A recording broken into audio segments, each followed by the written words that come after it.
Good afternoon, everyone. My name is Christian Bakir, back at it again, with another programming video. But this time, it is not for C++ because now we are using COBOL programming language, which is the language that we're using in our class in the first semester of our second year. So again, I'm Christian Bakir from BSIT 21, and I'm here to give kind of like a video demonstration and kind of like a simple explanation of my main menu program, which is kind of like our main thing that we're doing right now in this class. So the video is going to be mainly divided into three main segments. So namely the sequence programs, selection programs, and the repetition programs, as you can probably see here. And then for each of those, I will be picking like three programs from each of those. So a total of nine programs, even though there's like 29 programs total. But yeah, to save time, we'll be only discussing nine total. Okay, so yeah, so before we start, I think there's a few things that I would like to explain first. These are things that I think should be explained first because it will greatly help us understand my program later on. So the first one being is my system for formatting my numbers. So as you can probably notice here, I've a bunch of variables with varying like number of digits that it can hold. And then over here, I have my number format function, which is kind of like a lot if you look at it in that regard. But it's actually pretty simple. So it's just a simple if statement that checks how many digits a certain number is. So it ranges from 0 up until I think this is 100 billion. Then there's also one from 0 to negative 100 billion. So I have like a pretty big range. So yeah, so basically how this works is let's go back here to my variables. So for example, I use this num in variable.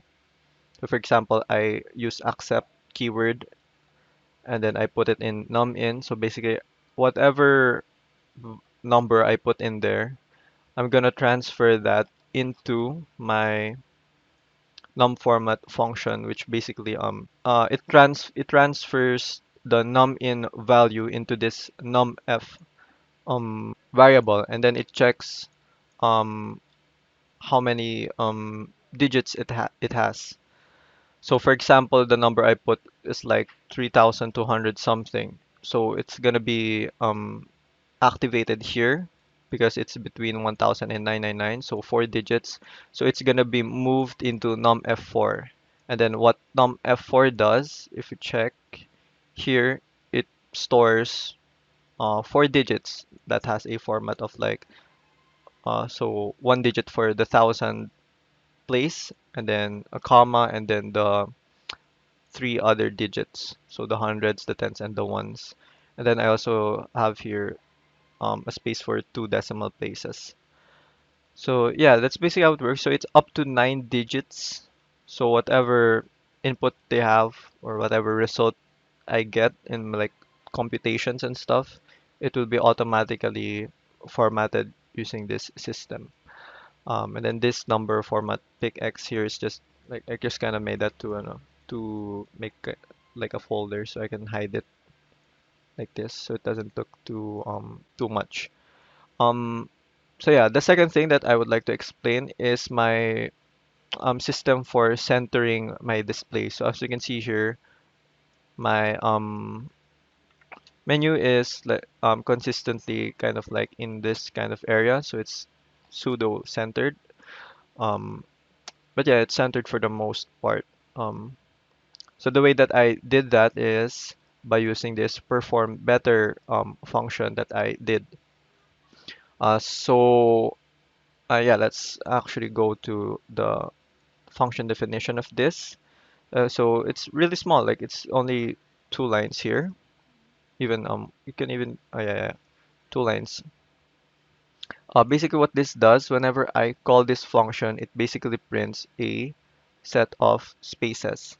So whenever I perform better followed by another display, so basically whatever I displayed in that part is going to be preceded by a bunch of spaces, and that results in a centered display. So as you can see, actually, let's try to find an example. So, for example, here, perform better display, and then whatever displayed. So this string literal is going to be sent uh, basically automatically centered because of this perform better. So basically, all my display statements will be preceded by a perform better keyword. So yeah, I didn't use the kind of like gotoxi or go to XY equivalent of COBOL from C++. Like I think that's uses like the line and column keywords if I remember correctly, but I found it too tedious to use, and seeing as our limited or our time constraints and the number of programs to be used, I decided to use a more simpler approach that doesn't compromise on kind of less aesthetically pleasing design, you know. So I think this is fine. It looks good for me, and it's consistent. It's always like has this amount of space here. So for whatever program that I use, it's always kind of centered. So I think that's pretty good, and it's also not hard to program. So yeah. Okay, so let us now proceed on the first segment of the video, or the first main segment of the video, which is the sequence program. Yeah, that's the first program that I will be demoing or demonstrating is my MDAS program. So let's just quickly run the program, choose one for sequential menu and then two for MDAS, and then let's input our numbers. I'm just gonna input like a random number. So as you can see here in my keyboard, just gonna input like something like 485, enter, and then another one like, oh, there's a zero, something like this, 4156. So if we press enter, let's see the results. So as you can see here, 485 plus 4156 is this number. That seems about right. You can pause and check if you want. Okay, actually, let me zoom this real quick. Um, so yeah, I like I said earlier, whatever result I have, like whatever format I have, it's going to be automatically formatted as you can see. So for this one, since the results of this is like 7 digits, so like in the millions place, then it's gonna display like a millions format. And then over here is like zero and then a decimal place. Then here we have a negative number. So as you can see, the my number format function or system works really well. And then we can also see here my display better function or like perform better display function works like a charm as well. So yeah. For our second program that I will be explaining is, I think, the temperature program. Okay, so let's input 5 for the temperature. And then over here, you can also choose whether you want to convert from Celsius to Fahrenheit or vice versa. So I'm gonna go and choose Fahrenheit, and then it ask you to input a Fahrenheit value. So I'm gonna just like put 102 Fahrenheit. I don't know, or like maybe let's put a decimal as well, zero point 0.8, then enter, and then the Celsius version for that is 39.33. We can actually check whether my program is correct. So what did I put again? 102.8. Okay, so 102.8 according to Google is 39.33 repeating Celsius. So yeah, it's correct. So the program works. We can also check the other one, like the Celsius to Fahrenheit. Let's put like 50. The Fahrenheit is 122. So yeah.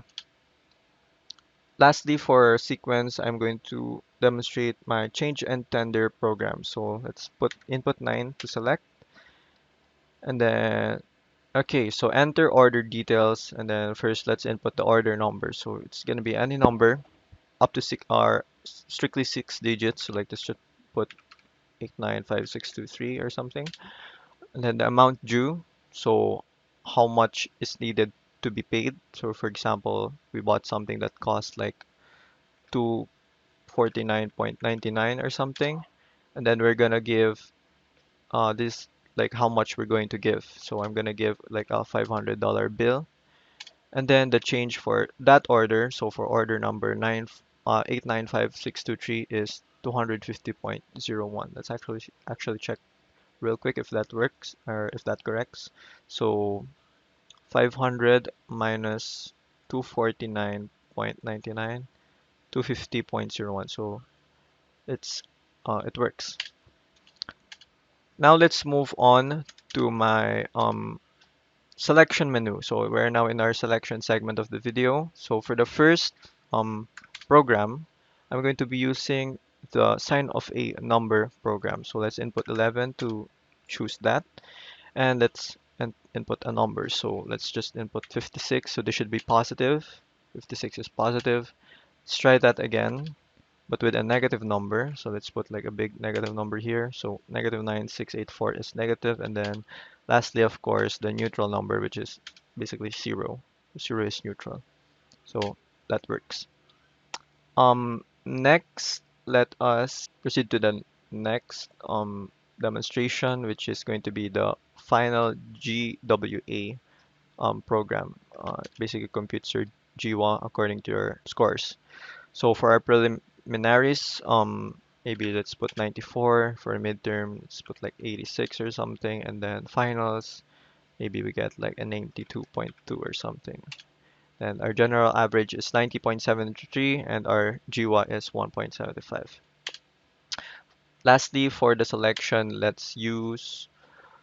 um, let's use revise, change, and tender. So we already used like the base version of change and tender from the selection menu, which is this one, which just basically gives you the change. And then for the revise, tender, and change, the difference is that basically it's going to give you an error message if the amount you're giving is less than the amount that is due. So for example, let's put 1, 2, 3, 4, 5, 6 here. The amount due is like 250, but you only have like $100 bill. So it's gonna say here amount tender must be greater than the amount due. So yeah, it works basically the same as the original change and tender from sequential, but it has an if statement. Okay, now let's move on to the last segment of the video, which is the repetition programs. So input 3 to go there, and let's choose here. So I think I'm going to be using the asterisk triangle, the right triangle asterisk program. And then over here, you can actually input like the base length of the right triangle. So this is kind of like the right triangle. The base is the bottom. So you're gonna input the width or like the length of this base here. So for example, I want a base of like 6, then it's gonna display a right triangle that displays up to 6 base lengths. You can see here, and it can also like go to up to 75. So let's actually max this out um, for the lols. Let's input 75, and as you can see, it still works. So it's limited to 75 because of the screen size constraint. So yeah, anything above that, it gets kind of wonky. But yeah, it can go up to 75. Next, I'm going to be demonstrating the inverted right triangle using numbers. So 27. For this one, we're only going to be using up to 9 digits. So let's put first like 5, and as you can see, this is going to be the result. So from 5, it's still a right triangle, but it's inverted. So from smallest to largest, it's longest to shortest, you know. So it goes from 5, and then the value changes to 4, and then 3 to 1, and it forms an inverted right triangle. So we can also max it out up to 9 digits. So let's try that. 27, and then let's put 9 digits. So this is the max size. So the reason for it being only 9, actually I think this is wrong. It should be up to 9 only, not digits. So up to 1 digit or up to 9. Yeah, I suppose I have to change this later. But basically from you can only input from 1 to 9 as the base number. Because if you exceed that, for example, if you put 10, then this top part is going to be like until over here, because it's gonna have double the digits. So it's gonna have 1 0 1 0 1 0 insert 10 times. So it's gonna be like really long. It's gonna be not proportional anymore. So yeah, that's my reasoning why it's only 9. Um, why it's why it can only go up to 9 as the base number. And then lastly, let's go to diamond asterisk. Siguro. Yeah. 28, and then same as the um right triangle, you can input up to 75 for the diamond width. So this basically asks for the like the width of the diamond, so like the longest part of the diamond. Let's input maybe like 20, and it this is what the result looks like. So yeah, that's same as the right triangle thing or program, up to 75, and it puts like the max size that the window can hold. So yeah, that's basically everything that my main menu kind of offers. You can go to my website and see my source codes and stuff and run it for yourself if you want to test each and every program. Then to exit, let's just put 0, press enter to continue, and then yeah, that terminates the program. Yeah, actually I forgot to explain the program. I kind of forgot to explain the program for each demonstration, so let me just quickly and briefly explain the general gist of how I did my programs, because everything is kind of like this the same, with just a few minor adjustments depending on what is needed. So basically, um I display whatever program it has, and then I ask for an input. I put that input in num1 or num2 depending on how many inputs there are. So I can put up to 5 inputs, I believe. That if we check here, yeah, I can use up to num5. And then for every program, I basically only use these 5. I kind of reuse them. Uh, so yeah. And then after asking for the input, generally I put the computation and the process part in the middle, and then the displaying uh, in the end. So this is also where I get to use like my num format function. So as you can see here, the num1, I'm going to move that to numf, which then um which is then what is used for the if statements for my num format, which displays the proper format. So yeah, that's basically how all of my program works. It kind of follows the same structure. If you have any questions regarding my program, you can ask in the comments or ask or like in the DMs or stuff. So yeah, that's gonna be it for my video demonstration.